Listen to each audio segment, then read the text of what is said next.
ಭಗವದ್ಗೀತಾ ಅಧ್ಯಾಯ 4 ಜ್ಞಾನಕರ್ಮ ಸನ್ಯಾಸ ಯೋಗ ಶ್ಲೋಕ 35 ಯಜ್ಞಾತ್ವಾ ನ ಪುನರ್ಮೋಹಂ ಏವಂ ಯಾಸ್ಯಸಿ ಪಾಂಡವ ಯೇನ ಭೂತಾನ್ಯಶೇಷೇಣ ದ್ರಕ್ಷ್ಯಸ್ಯಾತ್ಮನ್ಯಥೋ ಮಯಿ.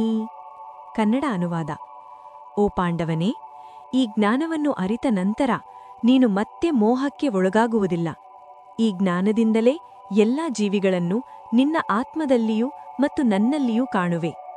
ಅರ್ಥ: ಈ ಶ್ಲೋಕದಲ್ಲಿ ಶ್ರೀಕೃಷ್ಣನು ಆತ್ಮಜ್ಞಾನದಿಂದ ದೊರೆಯುವ ಫಲವನ್ನು ವಿವರಿಸುತ್ತಾರೆ.